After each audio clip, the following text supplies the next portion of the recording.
নমস্কার বন্ধুরা, আপনাদের স্বাগতম আরও একটি নতুন ইন্টারেস্টিং ভিডিওতে।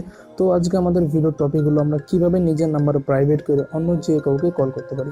অর্থাৎ বন্ধুরা, আমরা যখন কাউকে ফোন করব তখন তাদের ডিসপ্লেতে আমার নাম্বার না দেখে বরং ওখানে অন্য কোনো নাম্বার অথবা প্রাইভেট লেখা উঠবে। তো কিভাবে আমরা এটা করব? অনেক সময় বন্ধু এরকম হয় যে আমরা যদি অন্য কাউকে ফোন করি তো আমাদের মনের মধ্যে আর প্রশ্ন হয় যে এরকম যদি হতো যে আমি তাকে ফোন করছি, তার কাছে যদি আমার নাম্বারটা না দেখা যেত তাহলে খুব ভালো হতো, সে আমার নাম্বারটা পেতো না। তো আজকে এটি কিভাবে করা যায় সেই বিষয় নিয়ে ভিডিও। তো ফার্স্ট আপনাকে যেতে হবে প্লে স্টোরে গিয়ে যে দেখতে পাচ্ছেন ইন্ডি কল, সেই ইন্ডি কল নামক অ্যাপসটিকে আপনার ইনস্টল করতে হবে। আমি ফার্স্ট ইনস্টল করে গেছি, তো আমি ডাইরেক্ট আর ইনস্টলে ঝামেলা যেতে লাগবে না আমাকে। তো আমি সরাসরি ওপেন করছি। তো ওপেন করে আপনাদের একটা ডেমো দেখিয়ে দিচ্ছি যে কীভাবে কল করলে আপনার সেই নাম্বারটা প্রাইভেট হয়ে তার কাছে যাবে।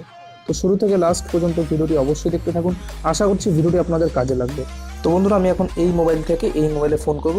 তো ফার্স্ট আমাকে +91 বসাতে হবে, কারণ আমি ইন্ডিয়া থেকে রয়েছি, তার জন্য আমাকে +91 বসাতে হবে।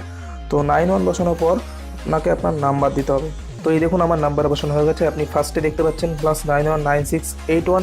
তো এবার আমি কল করছি, কল করার পর দেখা যায় এই মোবাইলে কি নাম্বারে ফোন আসে।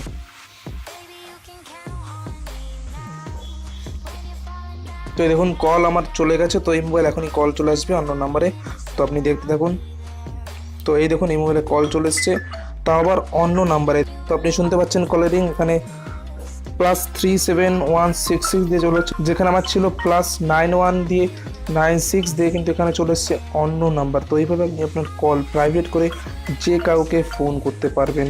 তো বন্ধুরা, আপনারা এইভাবে যে কাউকে কল করতে পারবেন এবং তার ডিসপ্লেতে, অর্থাৎ আপনি যাকে কল করছেন আপনার নাম্বার শো করবে না। তো আজকের ভিডিও এখানেই শেষ করছি। ভিডিও ভালো লাগে অবশ্যই লাইক করুন, এবং আপনি যদি চান আপনার কোনো বন্ধু বা কাউকে শেয়ার করতে তাহলে অবশ্যই শেয়ার করুন, এবং কমেন্ট বক্সে জানান যদি আপনার কোনো অসুবিধা থাকে, কোনো প্রশ্ন থাকে, কোনো জিজ্ঞাসা থাকে, অবশ্যই কমেন্ট করুন, এবং চ্যানেলটিকে সাবস্ক্রাইব করতে একদম ভুলবেন না। তো আজকে এখানেই শেষ, দেখা হচ্ছে পরবর্তী কিছু নতুন ভিডিওতে।